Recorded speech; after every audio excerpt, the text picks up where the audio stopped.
Estamos estudando sobre a ética do reino. É uma série de reflexões sobre o Sermão do Monte. E como foi falado semana passada pelo pastor Leonardo, esse é o sermão mais famoso do mundo. Porque imagine você é Jesus pregando. Você vem aqui no culto à noite, você escuta o sermão, talvez tenha aquele que você diz, olha, esse sermão foi bom, esse sermão foi mais ou menos, esse sermão foi ruim. Agora imagine você diante de Jesus e ouvindo ele pregar. É algo maravilhoso, é algo que aquece nosso coração em pensar nisso. Por isso que esse Sermão do Monte é tão importante para nós.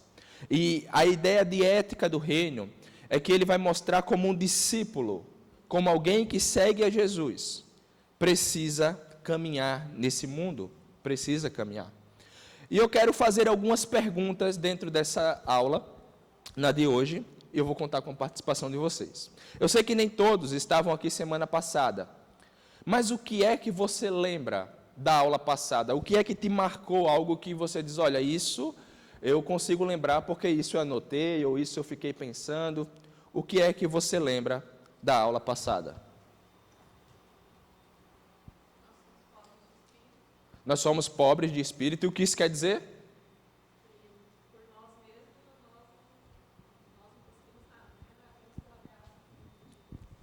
Que por nós mesmos não conseguimos nada, inclusive a salvação, e tudo isso é pelo mérito de Jesus, né? Pela graça de Deus. Teve algo mais?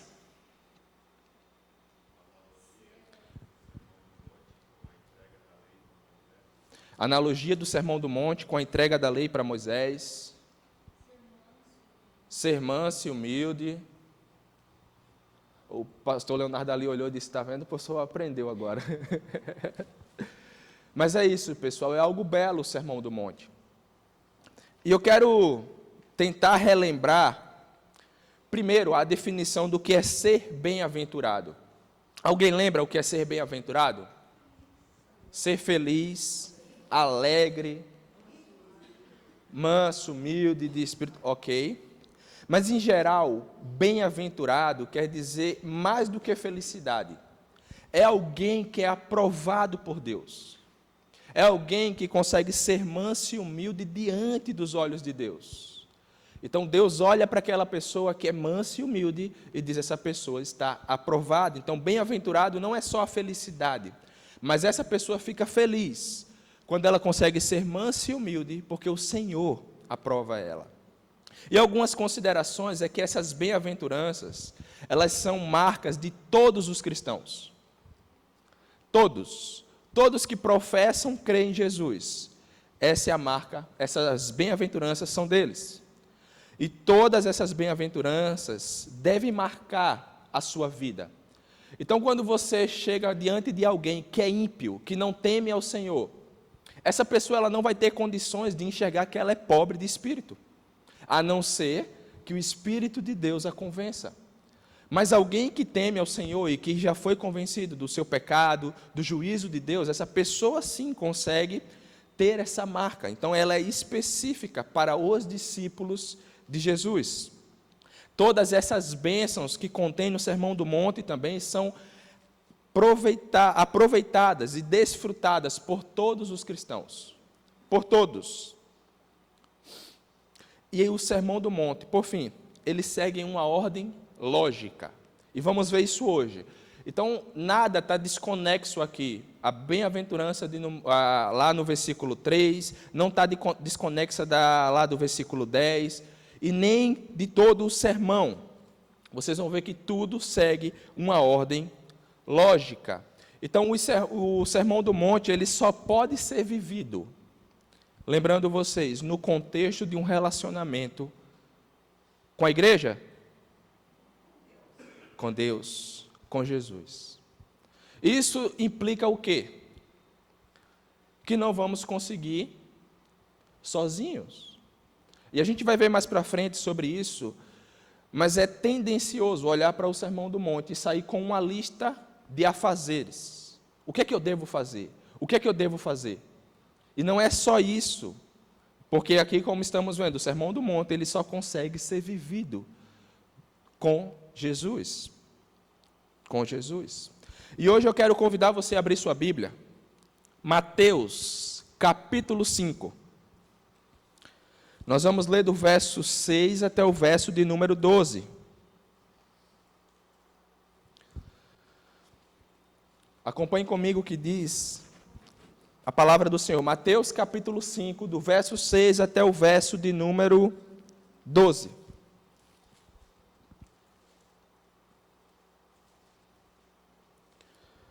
Estou vendo umas folhinhas aí, então, agora vamos lá? Diz assim: Bem-aventurados os que têm fome e sede de justiça, pois serão satisfeitos. Bem-aventurados os misericordiosos, pois obterão misericórdia. Bem-aventurados os puros de coração, pois esses verão a Deus. Bem-aventurados os pacificadores, pois serão chamados filhos de Deus. Bem-aventurados os perseguidos por causa da justiça, pois deles é o reino dos céus. Bem-aventurados serão vocês quando por minha causa os insultarem, os perseguirem e os levarem todo tipo de calúnia contra vocês. Alegrem-se e regozijem-se, porque grande é a sua recompensa nos céus, pois da mesma forma perseguiram os profetas que viveram antes de vocês. Amém. Palavras de Jesus. Eu quero que você volte os seus olhos para o versículo 6 e vamos tratar dessa primeira bem-aventurança. Bem-aventurados que têm fome e sede de justiça, porque esses serão satisfeitos. Eu quero começar explicando a analogia que Jesus usa aqui. Antes de falar de justiça, o que é que tem aí? Tem duas palavrinhas, que é crucial para a vida humana. Jesus usa ela, quais são? Fome e sede.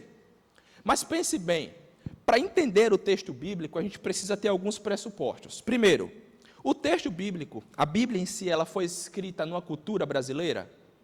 Não, nem muito menos no português. Então, para nos aproximarmos do que o autor está querendo dizer, a gente tem que fazer uma viagem. Tem que voltar lá atrás e entender um pouco da cultura e o contexto local, para chegarmos mais próximo do que aquilo quer dizer. Então pense, hoje você está com fome, o que é que você faz? Come, vai no mercado, tem vários mercados aqui. Outro dia eu passei ali na JK, já tem um sendo construído, tem outro ali no Terra Nova com a proposta de construir. O que não falta? Mercado. Mas deu 11 horas da noite, você consegue pedir comida se você quiser também? Consegue. Ou seja, a facilidade hoje de conseguir o alimento é fácil. É muito fácil. É igual a água. Você abre a torneira lá, se você tiver com muito e não tiver outro local, você toma, você pode comprar água, você pode, enfim, tem várias e várias maneiras de se conseguir. Mas na Palestina daquela época, não tinha encanamento, não tinha um iFood, não tinha mercado. Então imagine a dificuldade para se conseguir isso. Quando alguém estava com sede, lembra da mulher samaritana? O que é que ela tinha que fazer? Andar lá, pegar água no poço, e porque a região dela tinha poço. Nem todas tinham. Então a água era uma coisa escassa. Não era em abundância aqui como nós temos. E às vezes deixa lá, né, a torneira aberta, e não tem muito, né? Dá para. Não era assim. A água era escassa. A comida também era escassa. Não tinha tantas variedades como nós temos hoje. De querer comer, talvez, uma coisa diferente, inclusive em Foz, né? Há muitas culturas aqui presentes. Você pode hoje, eu quero ver comer alguma coisa árabe, da região lá dos árabes, ou indiano, enfim, você tem várias e várias opções. Lá não. Por muitas vezes eles comiam o pão e o peixe. Às vezes o mel silvestre também. Enfim, era escassa também. Então vocês percebem que quando Jesus diz assim para eles, bem-aventurados que têm fome e sede, era algo que eles entendiam que isso era escasso, mas era algo crucial. Você sabe que quem dá importância para a comida, geralmente é aqueles que aqueles que passaram fome. Você conversa com alguém que já passou fome na vida e você pergunta qual o valor do alimento. Já viu aquela expressão, a gente costuma dar valor quando não Não tem? Realmente, quando você conversa com alguém que passou fome, você pergunta o que é ter um prato de comida, aquela pessoa sabe talvez valorizar. Ou sede também. Você olha no YouTube, em outros locais, países que não têm água. E quando você vê um poço sendo cavado e água brotando, você vê a alegria deles. Porque eles não tinham, eles sabem a necessidade. Então é isso que Jesus está dizendo. Que fome e sede de justiça é algo crucial. É algo crucial para a vida do cristão. Precisamos ter isso, fome e sede de justiça. E isso numa intensidade grande. Que era assim que eles pensavam. Numa intensidade grande. Então vamos agora, Jesus vai dizer que temos fome, que bem-aventurados que têm fome e sede de justiça. Vimos que isso é algo crucial. Mas fome e sede de justiça, fome e sede de quê? De justiça. E o que é justiça? Eu coloquei um conceito aqui, nós vamos ver como a Bíblia descreve. Mas, em geral, justiça é se conformar com uma norma, obedecer uma norma. E na Bíblia, justiça, ela também traz a ideia de consertar aquilo que está errado. É um pouco diferente do nosso conceito. Mas seria mais ou menos a ideia de quando nós clamamos, Deus, faz justiça nesse mundo. Não é que Deus vai descer uns meteoros lá e acabar com tudo. Mas a perspectiva cristã é que Deus coloque em ordem aquilo que está em desordem nesse mundo. Por exemplo, vemos pessoas passando fome. Quando clamamos por justiça, é que isso um dia acabe. Tantos e tantos homicídios, quando clamamos por justiça, é que isso um dia acabe. Que Deus coloque ordem no caos. Vocês lembram de alguma passagem que fala sobre isso? Lá no início, a terra era sem forma e vazia. E Deus colocou ordem, criou todas as coisas. Então a ideia de justiça, segundo a Bíblia, é Deus consertando as coisas. É um pouco diferente da nossa visão, talvez ocidental, sobre justiça. Talvez a ideia de julgar algo e punir somente. Não, mas para Deus é consertar. É trazer ordem para aquilo. E essa palavra aqui, ela tem duas maneiras de se entender ela. Primeiro, uma justiça diante de Deus. Nós diante de Deus. E eu pergunto, como é que conserta? Porque talvez essa seja a coisa mais difícil de consertar. Eu e você. Como é que conserta isso? Como é que Deus arranca do nosso coração o pecado? Porque às vezes a gente muda até o comportamento, mas lá dentro e os pensamentos continuam com práticas pecaminosas. Então a primeira justiça é diante de Deus. Diante de Deus. E eu coloquei alguns pontos aqui. Primeiro, é quando o reconhecimento do pecado. Lembra lá das primeiras bem-aventuranças, somos o quê? Pobre de espírito. Ou seja, nós não temos nada que possamos chegar diante de Deus e dizer, eu consegui por causa disso. Não.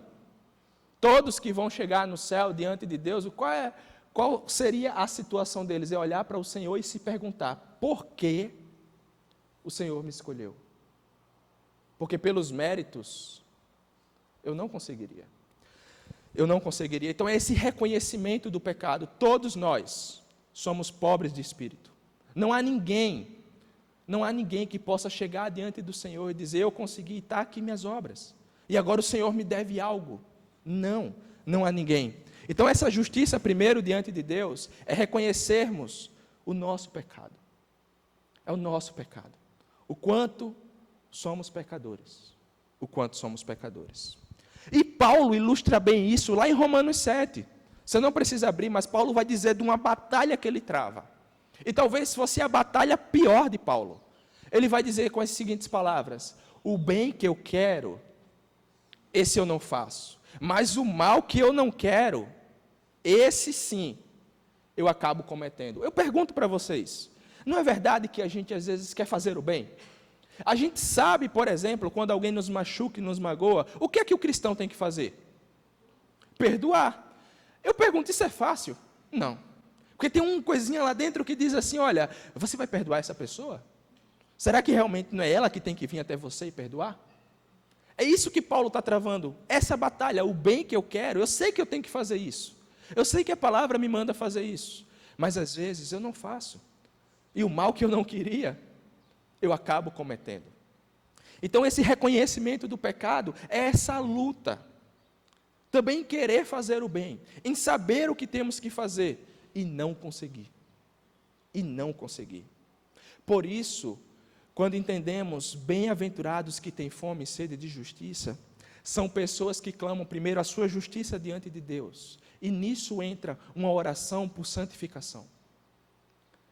Será que você ora clamando ao Senhor para que Ele possa santificar a sua vida? Você entende que você é pobre de espírito, e essa batalha que você luta dentro de você, o reconhecimento do pecado, será que isso está nas suas orações? Seria mais ou menos dentro dessa ilustração que eu dei, Senhor, eu sei que eu tenho que perdoar, mas o meu coração enganoso e meu desejo carnal diz que não. Muda isso, Senhor. Muda isso, Senhor. É essa oração pela santificação. E o desejo de que Deus arranque o pecado pela raiz. Isso vai acontecer um dia. Isso vai acontecer quando o Senhor vir. E quando Ele colocar em ordem todas as coisas, Ele vai arrancar o mal pela raiz. E isso precisa estar dentro das nossas orações. Sabe, não é só uma mudança de comportamento.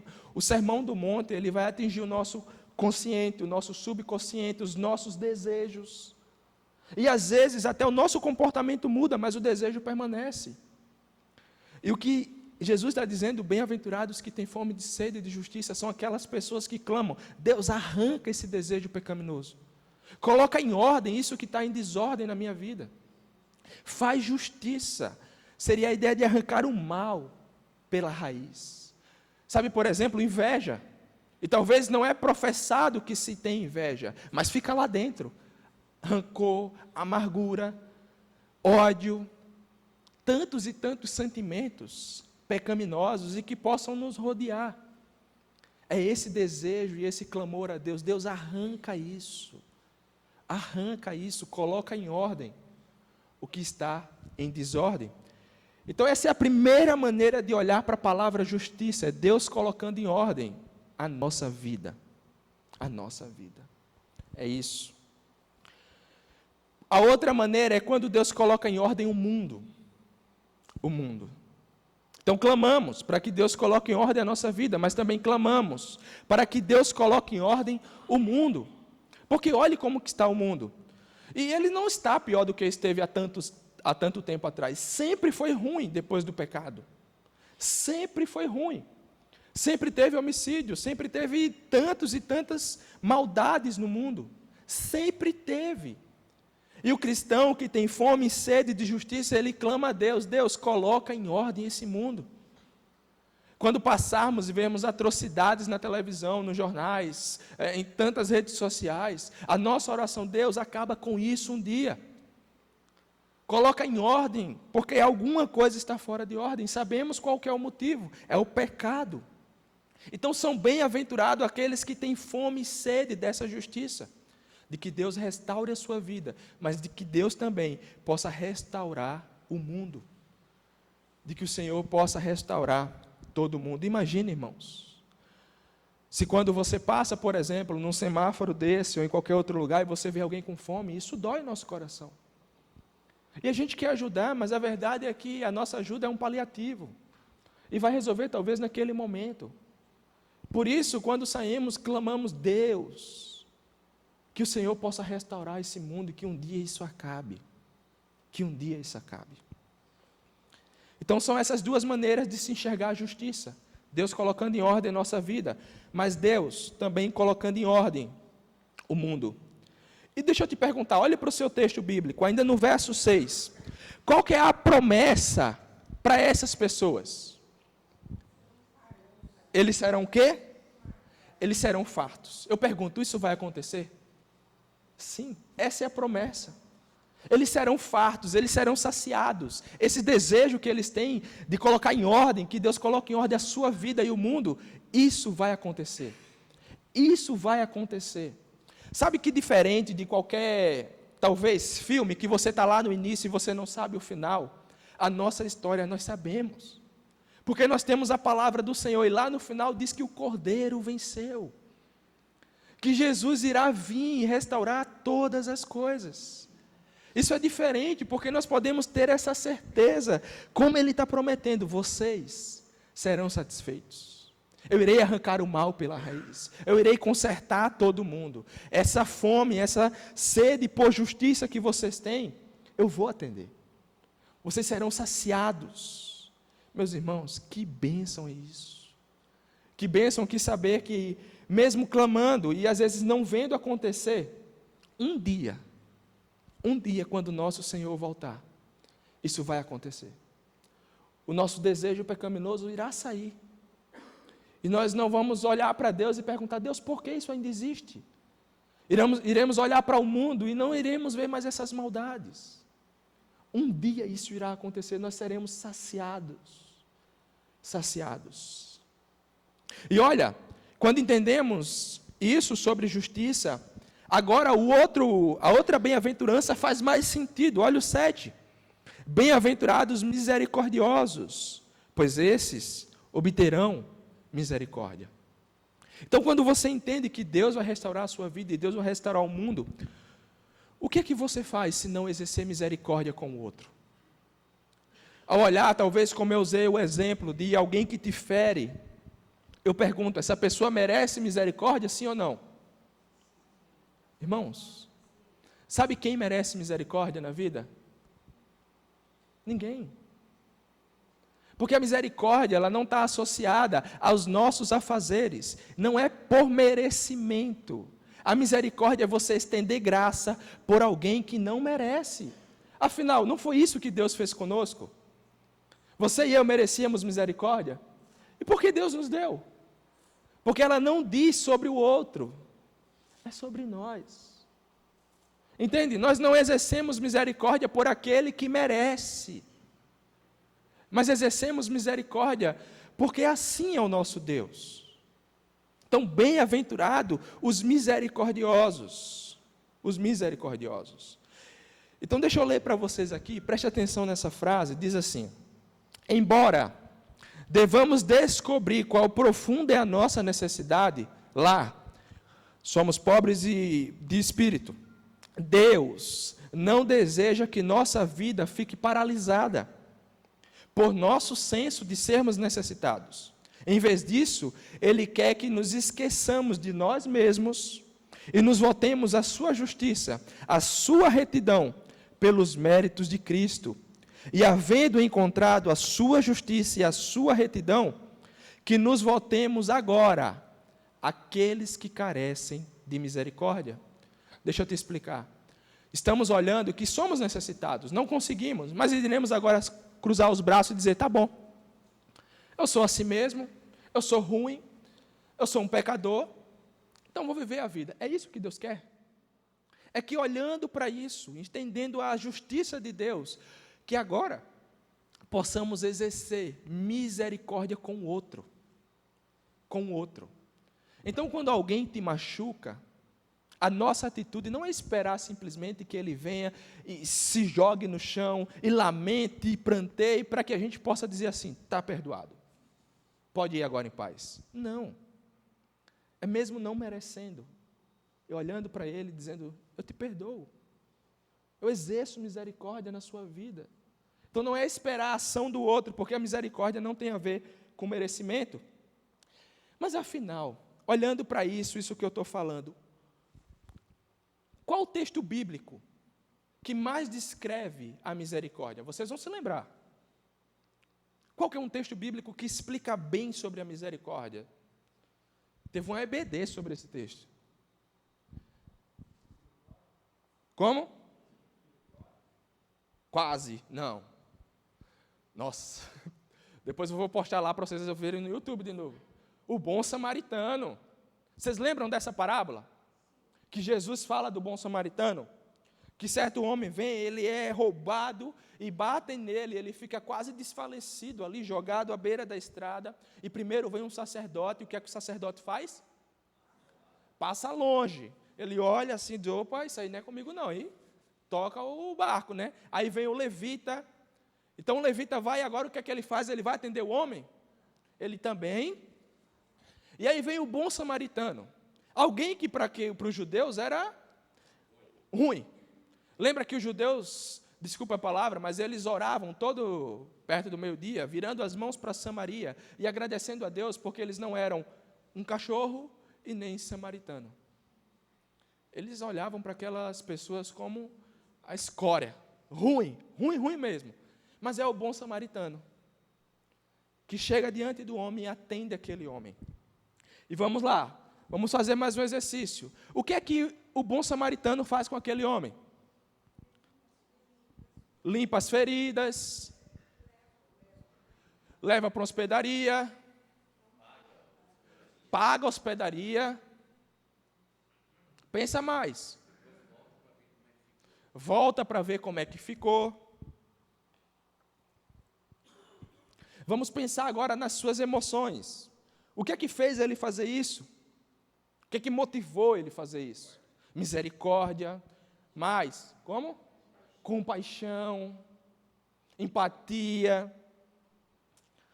ok? O que é que os outros fizeram? Eles trocaram a responsabilidade em ajudar. Eles passaram longe. E para o judeu, tocar em alguém quase morto era impuro. Era impuro e eles não queriam se contaminar com isso. Mas lembre-se, é Jesus contando essa história. E Jesus está ensinando quem que é o próximo, quem devemos ajudar. Por isso, entender essa parábola do bom samaritano faz nos entender de fato o que é a misericórdia. Porque eu pergunto, aquele homem merecia alguma coisa? Aquele homem, ele não merecia, mas o bom samaritano ajudou ele.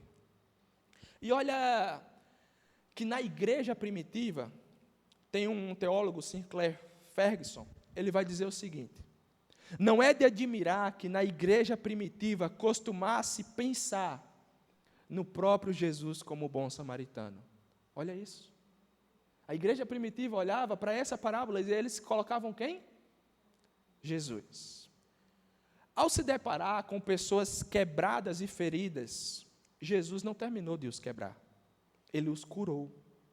Quando Jesus chegava em homens cujas suas vidas eram como um pavio que fumega, ou seja, estava quase acabando, ele não os apagava, ele os incitava à chama, ele dava ânimo, vigor para essas pessoas. Jesus restaurou o fraco e o esmagado, ele nunca os ignorou, nem o pior, ele nunca pisou essas pessoas. Lembre-se de alguns encontros com Jesus, a mulher samaritana, uma mulher provavelmente considerada pela sua sociedade uma prostituta.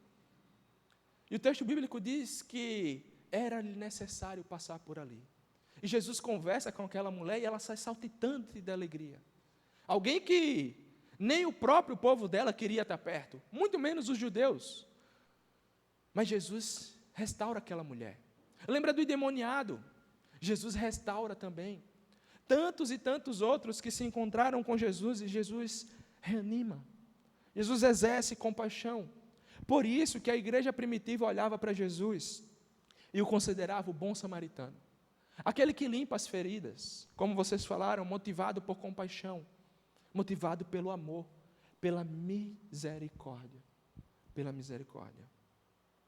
E eu quero perguntar aqui para vocês, e só pensa, você é como Jesus nesse sentido? Você exerce misericórdia? Ou você é rápido em julgar o outro? Em achar que ele não merece? Você é como Jesus nesse sentido? Não responde. Você socorre o ferido e o necessitado, o doente. Lembre-se, talvez você vai lembrar agora de algum irmão da igreja, e que você pensa, nossa, esse irmão nunca mais veio na igreja. Você já se perguntou o que ele está passando? Se ele está com a fé fria, ou algum problema, E ao invés de mandar uma mensagem, poxa, irmão, você está longe da igreja e desviou, você perguntar, como é que você está? O que é que eu posso orar por você? Como eu posso te encorajar? Você socorre o ferido e o doente? Ou você faz igual o sacerdote e o levita? Sempre acha um motivo para passar pelo lado. Sempre acha um motivo para passar por um lado. Ou você também é aquele que pisa aqueles que já está quase indo, quase morrendo. O pavio lá fumegando e você chega e acabou. Acaba de matar. Quem que é você? Quem que sou eu? Quem somos? O bom samaritano nos ensina que precisamos exercer misericórdia. Porque o nosso Senhor é misericordioso. Por isso a pergunta final é: você é misericordioso? Você se encaixaria nessa bem-aventurança? Bem-aventurado, felizes, aprovados pelo Senhor, são os misericordiosos. Os misericordiosos. Qual que é a promessa dessa bem-aventurança? Olhe comigo. O que é que diz? Eles alcançarão misericórdia. E deixa-me te explicar isso aqui. Não é uma condição para a salvação que está aqui. Então se eu for misericordioso, se eu exercer misericórdia, quer dizer que aí sim, Deus vai exercer misericórdia? Não. Lembre-se, o Sermão do Monte é para quem? Para quem? Para os discípulos, alguém que já professa a fé no Senhor. E uma coisa interessante dentro desse Sermão do Monte, nós vamos ver nos outros textos, são os verbos. Jesus vai dizer verbos imperativos, ele vai dizer assim, olha, quando vocês jejuarem, quando vocês orarem, Jesus não está colocando se um dia vocês quiserem orar. Não, Jesus está partindo do pressuposto que essas práticas é algo corriqueiro na vida de um discípulo. Então o discípulo ele ora, ele é o sal da terra, ele é misericordioso, ele entende que ele é pobre de espírito. É isso que o texto está dizendo. Aqueles que já estão em Deus, e pois eles obtiveram a misericórdia, porque eles estão em Deus, agora o que é que eles conseguem fazer? Exercer misericórdia. Então eu não faço para ser salvo, é o inverso. Deus me salvou, e por isso eu consigo ser misericordioso. Por isso eu consigo exercer misericórdia. Nós vamos ver lá no final, mas esse é o principal figura sobre a misericórdia. É o nosso relacionamento com Deus. É Deus nos salvando e exercendo misericórdia sobre a nossa vida. Só um parênteses. Talvez você olhe e diga, olha, Anderson, eu vou exercer misericórdia, mas aquela pessoa, só uma, pode selecionar uma, ela não merece. Essa daí não. Outro, qualquer um, você falou de irmão da igreja, tudo bem, mas o meu primo, o meu parente, ou talvez alguém que foi tão grosso com você. Eu pergunto, o que é que Deus fez com você? Qual é o tamanho do seu pecado? A gente não consegue dimensionar. E se esse é o nosso padrão, não há ninguém que não mereça a nossa misericórdia. Porque um dia o Senhor exerceu misericórdia com a nossa vida. E esse é o nosso maior exemplo. Todas as vezes que nos perguntamos, esse merece? Faça essa pergunta. Eu merecia? Deus poderia ter me dado misericórdia por merecimento? Não. Mas porque Ele é misericordioso. E essa é a promessa. Nós obtivemos misericórdia do Senhor. Nós teremos misericórdia do Senhor. O Senhor terá misericórdia de nós. Olha o 8, vai dizer assim: bem-aventurados puros de coração, pois esses verão a Deus. E deixa-me te explicar o que é isso. Algumas palavras no português, elas têm uma ideia diferente. Por exemplo, para você, o que quer dizer puro? Puro. Como? Ausência de sujeira. Limpo. perfeito. Como? Integridade, sim. E tudo isso está certo dentro da nossa palavra. E está correto também. Mas para o judeu, lembra, para a gente se aproximar do texto, a gente precisa entender a mente do judeu. E quando um judeu, por exemplo, nós temos um texto, quando Paulo vai dizer assim, olha, eu sou da tribo de Israel, descendente de judeu. Sabe qual que é a palavra que ele está usando ali? Eu sou puro. É alguém que não se misturou com outros deuses. É alguém que não tem um coração dividido com idolatria, com outros deuses. É alguém que teme só a um Deus. Por isso eu sou israelita. Eu temo somente a um Deus. E para o judeu essa é a ideia de pureza. Tem tudo isso, mas é a ideia de que não se mistura com outros deuses. Eu sirvo somente a um Deus, não há uma água contaminada, sabe, junta ali tantas as coisas, não é algo puro. A minha adoração, a minha vida, o meu serviço, tudo isso é somente a um Deus. E olha o que a bem-aventurança que Jesus está dizendo, bem-aventurado os puros de coração. Entendendo isso, como é que seria? Bem-aventurado os que temem, ou servem, ou dedicam a sua vida somente a quem? A um Deus. A um Deus. Aqui não tem ídolos no coração. Aqui não serve a dois senhores, como Jesus falou, mas somente a um Deus. Somente a um Deus. E quando eu estava estudando esse aqui talvez seja um dos mais difíceis. Lembra dos dois principais mandamentos? Amar a Deus sobre todas as coisas. Irmãos, é muito difícil amar a Deus sobre todas as coisas. É dificílimo. É muito difícil, porque a nossa tendência é amar tantas outras coisas acima de Deus. A gente viu em Jonas, os ídolos do coração de Jonas. Nós podemos olhar para a nossa vida e ver os ídolos no nosso coração. Tantas e tantas outras coisas que achamos que não podemos viver sem. A verdade é que o nosso coração ele não é puro. E que temos ídolos. Tem uma frase de João Calvino que ele vai dizer assim, o coração do homem é uma fábrica de produzir ídolos. Ídolos. Essa é a verdade. Nós produzimos muitos. Mas a bem-aventurança que Jesus está pedindo é para que o seu povo tenha um só Deus.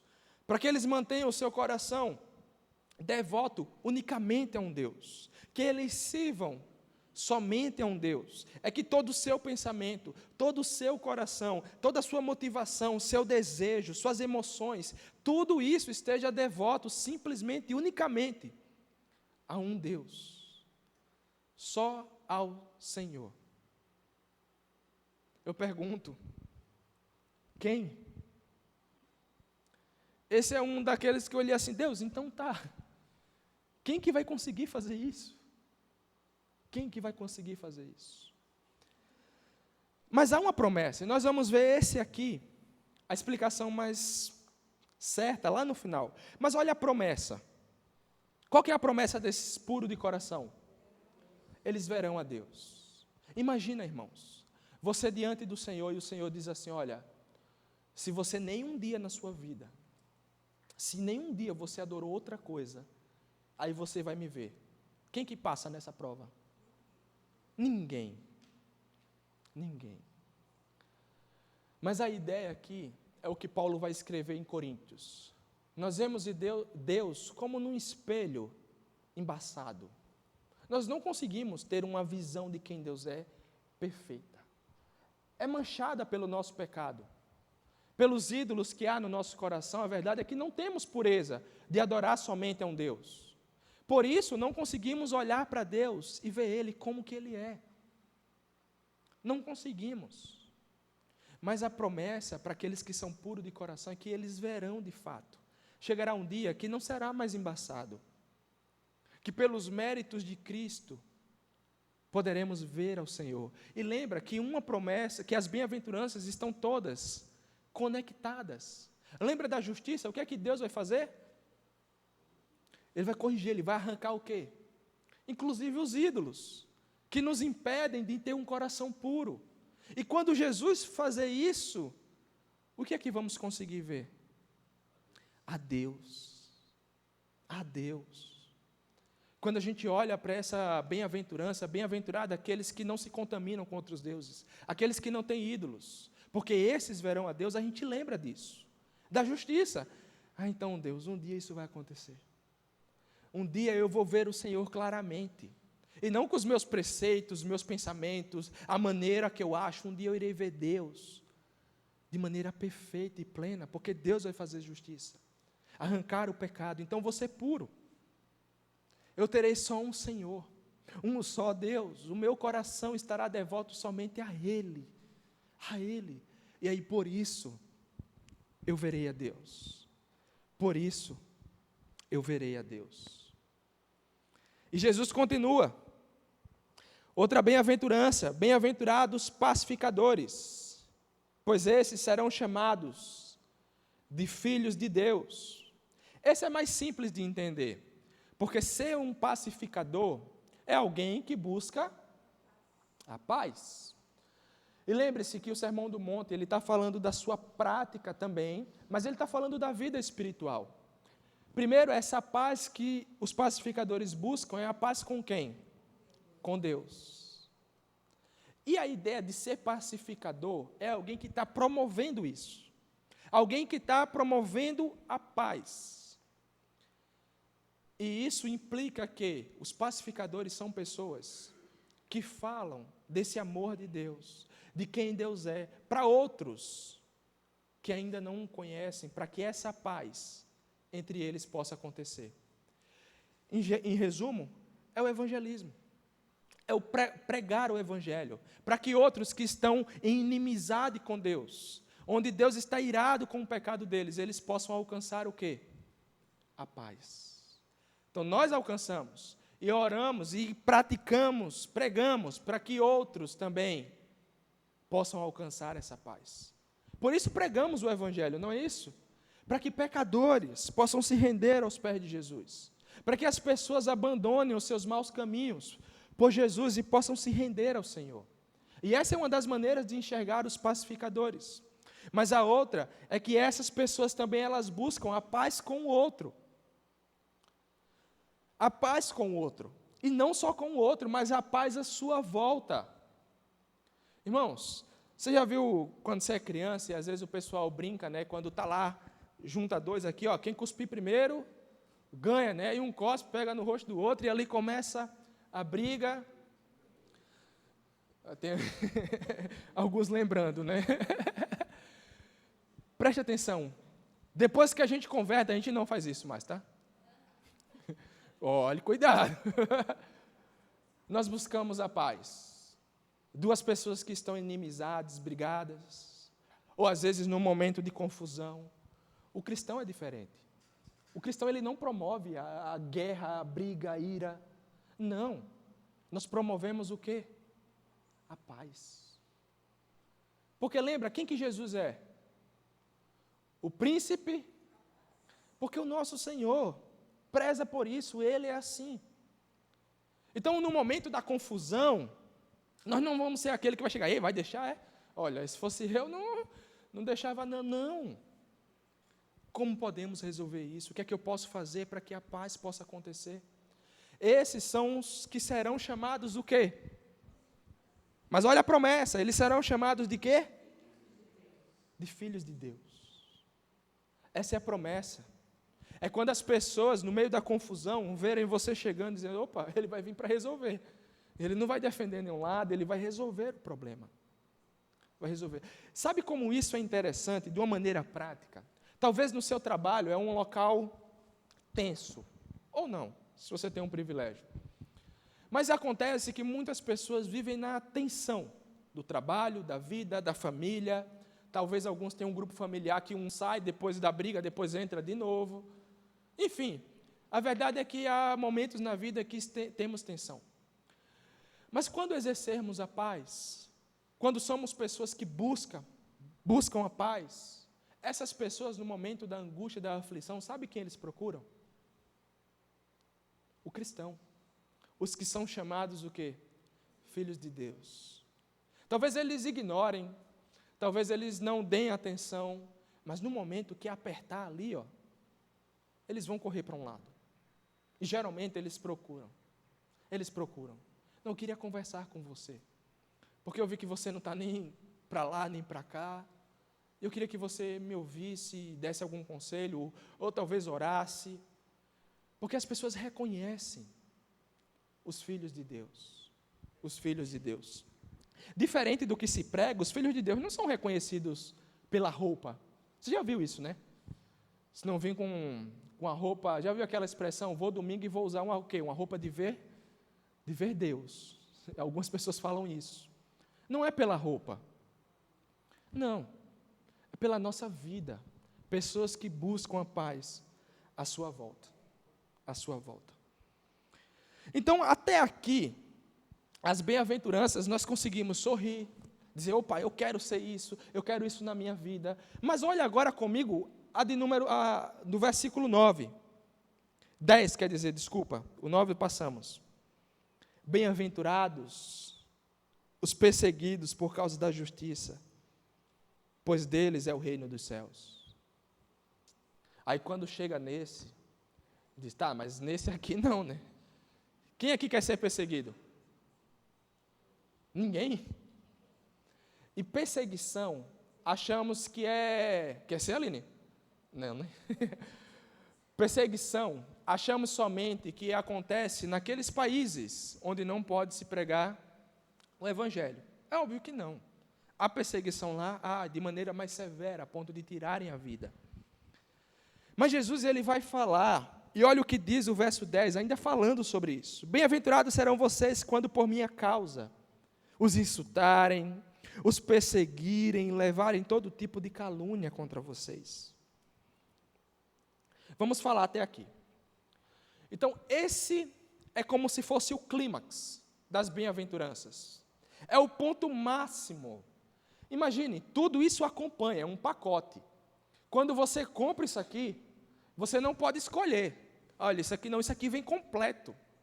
Você prova disso aqui de maneira completa. Pobre de espírito, justiça, pacificadores, os que são misericordiosos, tudo isso é de maneira completa e acontece na nossa vida. O 10 também. A perseguição. Isso vem no pacote. E eu pergunto, a nossa reação realmente é essa? Não, não quero isso para a minha vida não. Oxe, não, isso aí é para o outro. Para mim não. Mas olha no verso 12, o que Jesus vai mandar nós fazermos. O que ele inicia fazendo? Alegre-se e regozije. Você diz, não, aí não, Jesus. Eu vou falar, tá bom, ser pacificador, eu vou me alegrar quando eu for clamar por justiça, ser pobre de espírito, eu ainda reconheço, eu sou um pecador mesmo, mas me alegrar por ser perseguido, aí o Senhor também já quer demais, né? Aquela expressão, a pessoa deu o braço, já quer a perna, já é demais. Mas nós vamos entender o que isso significa e por que Jesus diz isso. Por que vocês devem se alegrar quando alguém fala calúnia sobre vocês? Isso acontece quando você descobre que alguém mentiu sobre você. Por causa da sua fé, talvez, por causa da sua fé. Isso alegra o seu coração? Você quer descobrir quem é, sentar e resolver, tá? Não é bater, não. Ainda que alguns tenham esse desejo, né? Mas Jesus está dizendo o inverso. Alegrem-se, regozijem-se, quase façam uma festa. Chama os irmãos, alegrem-se com isso. Porque esse é o clímax dessas bem-aventuranças. Escute bem. Por pouco esse clímax não se parece com um anticlímax, a ideia de que esse é o ponto mais baixo. Mas por quê? Porque do auge somos levados de volta ao início. Ao início. As primeiras lá que lemos. Deus nos promete seu reino e nos é dito que seremos perseguidos. E é bem possível que Jesus tenha compreendido quão surpreendente esse fato soou para os discípulos, igual para nós. Opa, comigo não, eu quero isso aqui não, para o outro. E assim ele enfatizou o ponto que queria passar aplicando diretamente aos seus seguidores. Preste atenção, todas as outras bem-aventuranças são curtas. Olha quantos versículos, o tamanho dessa. Jesus cria uma tese. Ele vai dizer, eu vou explicar o porquê. Porque vocês são bem-aventurados quando forem perseguidos. E aí ele usa lá, o 11, o 12, para poder explicar. Isso seria o oposto do que imaginamos? Estamos olhando para as bem-aventuranças, coisas boas. Isso seria algo ruim? Seria? Pense, homens e mulheres que são pobres de espírito, que reconhecem a sua pecaminosidade, que lamentam e pranteiam por seus pecados, porque Deus vai fazer justiça, que vivem suas vidas de maneira graciosa, cheios de mansidão, que buscam ser puros de coração e servir só a um Deus, que buscam a paz entre Deus e com os outros. Não seriam essas pessoas recebidas de braço aberto no mundo? Não era para o mundo olhar para nós e dizer, venham, queremos vocês perto, porque vocês são bons. Não bons porque somos bons, é porque somos maus, mas estamos sendo trabalhados. Não seria para o mundo reagir assim? Dizer, eu quero pessoas mansas ao meu lado, aqueles que promovem a paz, aqueles que reconhecem o quão miseráveis são. Essa não seria a reação propícia do mundo? A correta, de maneira lógica. Seria isso para acontecer. Seria isso para acontecer. Porque o mundo precisa disso, não é? Mas eu pergunto, isso acontece? Não, não acontece. É repudiado, é o contrário. Mas por quê? A Bíblia responde, lembra? O mundo jaz do maligno. E quando eu falo mundo aqui, tá, pessoal? Estou falando da ideia de mundanismo, não que a gente acredita que o mundo é ruim, a terra, as coisas que tem, tá? Mas o mundanismo, esse sistema implementado, o diabo tomando conta das coisas. Então, quando alguém que está adepto do mundanismo vê isso, qual que é a reação? Repudia. Ele não quer perto. Isso incomoda. Não, não quero, você é muito bonzinho. Você é, sabe aquela expressão, você quer ser só o santo. O chato. E quando alguém fala isso, eu já ouvi isso, eu digo, não, eu quero ser. Ainda não sou, mas eu quero ser santo. Porque é isso que queremos, não é? Ainda não somos, mas é isso. Então podemos ser perseguidos, agora fica mais claro. Por causa da nossa honestidade. Podemos ser perseguidos. Talvez quando alguém chega no seu trabalho e oferece suborno, não sei se há isso, ou pense no trânsito, você cometeu uma infração, e o policial chega lá, olha, vamos resolver aqui, estou querendo almoçar, você está aí com um problema, então a gente se combina aqui, não, mas você é alguém que teme a um só Deus, você é puro de coração, você está caminhando para isso. O que é que você faz? Não. Eu cometi a infração. Pode multar. E Deus vai me dar a capacidade de pagar essa multa. Deus vai me honrar com isso também. Foi um erro meu? Foi, mas Deus está lá presente. E Ele vai me dar essa capacidade. Isso é algo simples. Simples. Mas os cristãos podem ser perseguidos por isso. E o cara diz, o que é isso, cara? Você não vai não querer isso aí? Então vou aumentar. Então vou dar outra coisa aqui. Isso pode acontecer, não estou dizendo que vai acontecer. Mas podemos ser perseguidos por causa da honestidade. Perder o emprego. Deixar pessoas abandonarem. E qual que é a reação que Jesus manda quando isso acontece? Alegrem-se.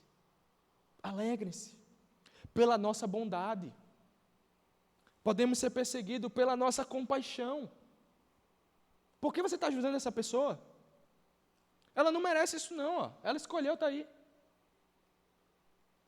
E podemos ser perseguidos por isso. Podemos ser perseguidos. Podemos ser perseguidos, inclusive, pelo serviço ao Senhor.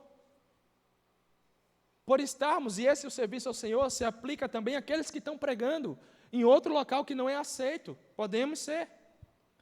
Pessoas que talvez o cônjuge não seja da mesma fé e que possam sofrer perseguição ao virem para a igreja. Isso acontece, tá? Nos nossos dias, talvez no nosso meio. A verdade é que é uma lista enorme do que o cristão pode sofrer perseguição. E Jesus fala, qual que é a promessa para isso? Olha lá o verso 10, ele dá uma promessa primeiro. Deles é o quê? O reino. Depois o galardão. E é por isso que podemos ficar alegres. Não é que vamos ficar alegres quando alguém fala mal. Isso machuca e dói. Não é que quando alguém nos persegue a ponto de tirar o nosso emprego, talvez, isso machuca também e dói. Traz inconsistência, falta de fé às vezes. Somos de carne e osso, isso dói. Mas é nessas promessas que a alegria vem. É que pertencemos a um reino. É a alegria de ser honesto diante da situação e dizer, eu honrei ao Senhor. Eu honrei ao meu Deus. Ainda que outros me perseguiram, não tem problema, eu honrei a Deus. Ainda que outros falaram calúnias, eu honrei ao Senhor, porque isso não é verdade. É essa alegria que Jesus está dizendo, pertencemos ao reino dele, isso precisa trazer alegria.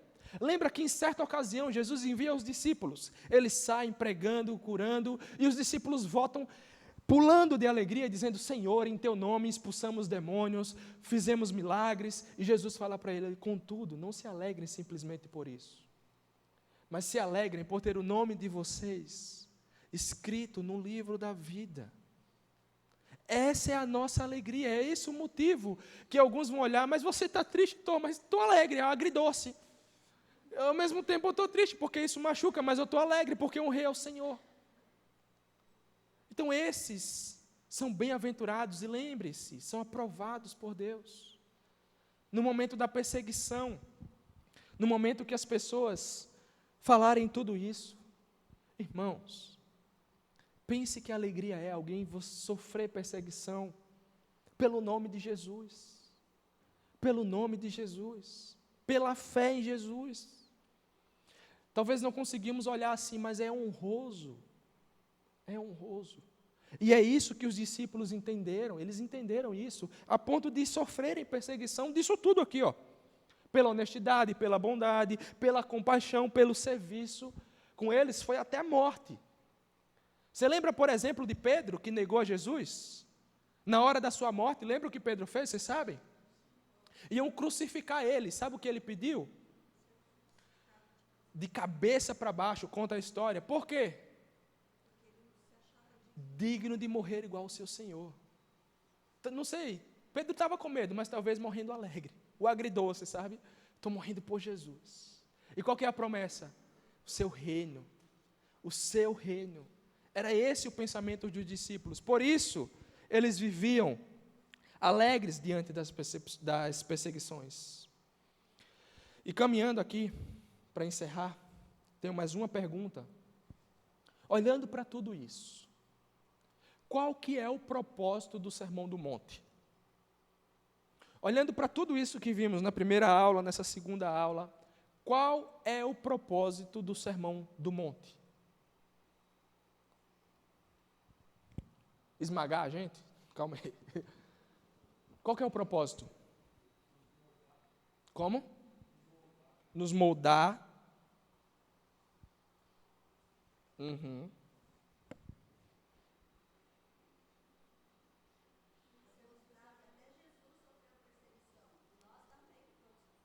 Jesus, perseguição, nós também vamos sofrer.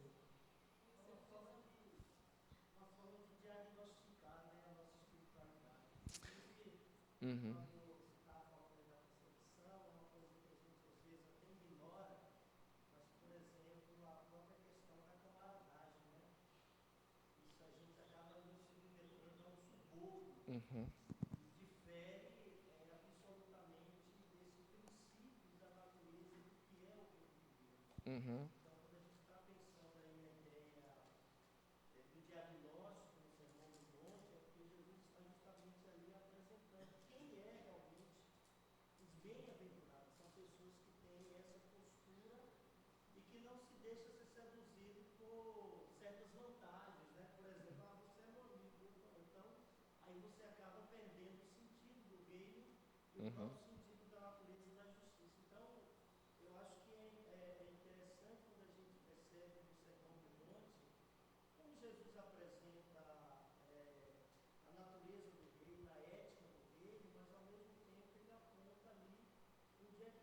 Uhum. Uhum. Você ia falar, Daisy? Mais ou menos isso, é o que nós temos de desafios como cristãos aqui Uhum. e também o que nos espera depois, né? Sim. Mas alguém tem um pensamento diferente? O que o Sermão do Monte, o que é de fato? O caminho.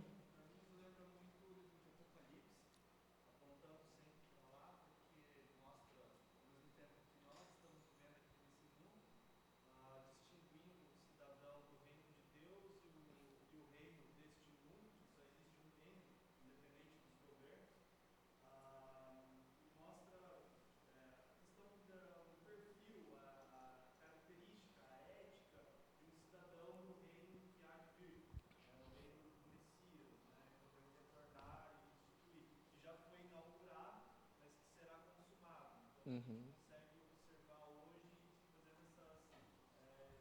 ponto do Sermão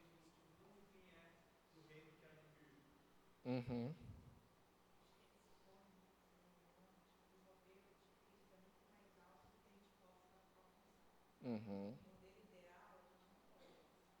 Mostra para os fariseus, né, que o padrão de Cristo é mais alto do que a do rei e do príncipe.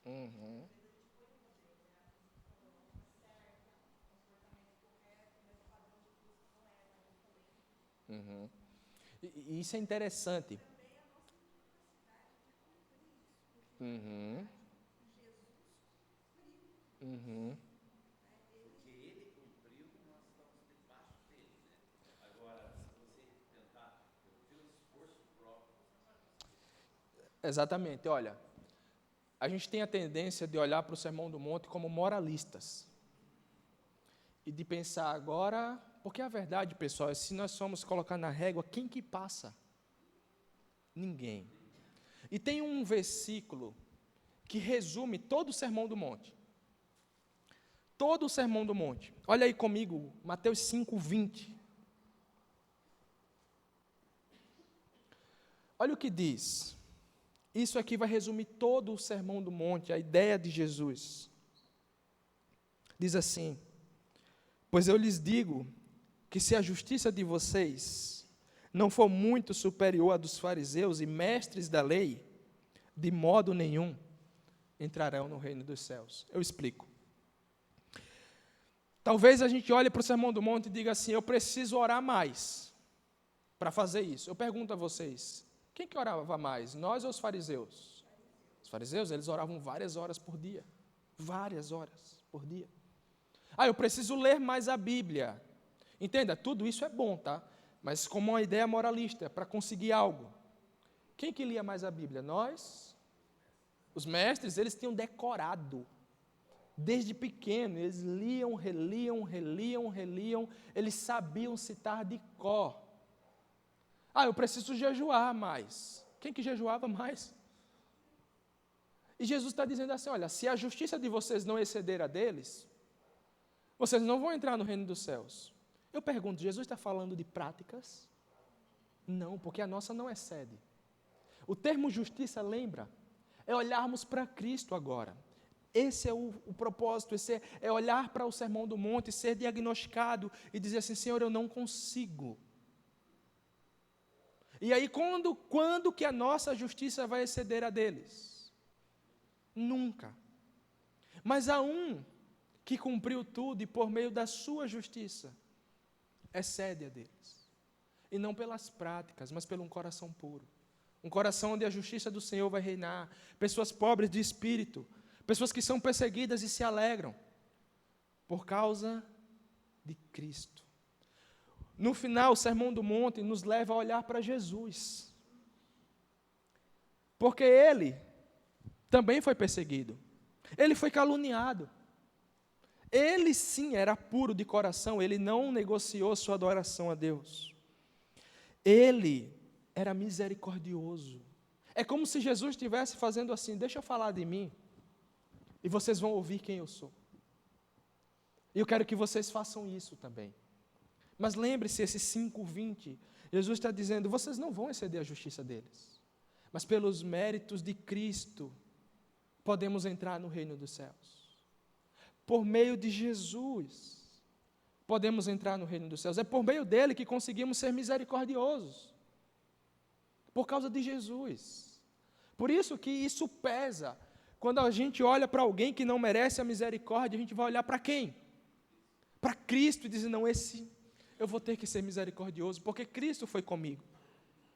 Ah, eu estou adorando outros deuses, eu tenho ídolos, eu vou ficar com eles? Não, porque Cristo era puro de coração. O nosso padrão é Jesus. E não é olhar para o Sermão do Monte e sair com uma lista de afazeres somente, mas uma lista de: Senhor, eu preciso do Senhor para ser misericordioso. Eu preciso do Senhor para ficar alegre na perseguição, para clamar por justiça, para ter fome e sede dela. Precisamos de Jesus. Precisamos de Jesus. Tem uma imagem aqui, eu vou falar, eu quero que você imagine, ela ia aparecer, mas de um homem aos pés da cruz. Um homem ou uma mulher, uma pessoa aos pés da cruz. Imaginou? Bem-aventurados são esses, que todos os dias trilham esse caminho. Esses são alegres também. Todos os dias olham para Jesus. Trilham um caminho de se colocar aos pés dele. E ao clamar por ele, para que possamos viver de maneira digna que honre ao seu nome. Então não saia daqui repetindo e dando ênfase simplesmente com fazeres. Mas saia trilhando esse caminho todos os dias aos pés da cruz, clamando ao Senhor: Deus, me ajuda a ser puro de coração. Deus, me ajuda a ser misericordioso, a clamar por justiça. Me ajuda, Jesus, me ajuda, Jesus. Me ajuda. E lembre-se, Ele sabe de tudo. Você acha que você pode ser perseguido no extremo? Ele foi. Você acha que a sua dor é maior do que a dele? Não. É por isso que Jesus entende. É por isso que Ele sabe, porque Ele foi tentado, provado de todas as circunstâncias. Sofreu a pior dor, terrível. E quando a gente chega diante dEle: Deus, eu estou passando por isso. Jesus pode olhar e dizer: eu sei. Mas diferente de você, eu não caí. Eu não pequei, mas eu sei o que isso é. Por isso que Jesus olha com compaixão para nós. Não com indiferença. Para cada dor, para cada pessoa, para cada dificuldade, o Senhor olha com compaixão. E é por isso que agora nós podemos encerrar clamando a Ele. Clamando ao Senhor. Clamando a Ele. Correndo aos pés da cruz. E se tem uma aplicação geral que eu quero que você faça, trilhe esse caminho todos os dias. Aos pés da cruz. E eu sei que talvez no momento da explosão, da raiva, tudo isso aqui fica... foge da mente, né? Vai longe. Mas eu sei que quando você se acalmar, que as coisas começam a ficar no lugar, isso vai fazer diferença.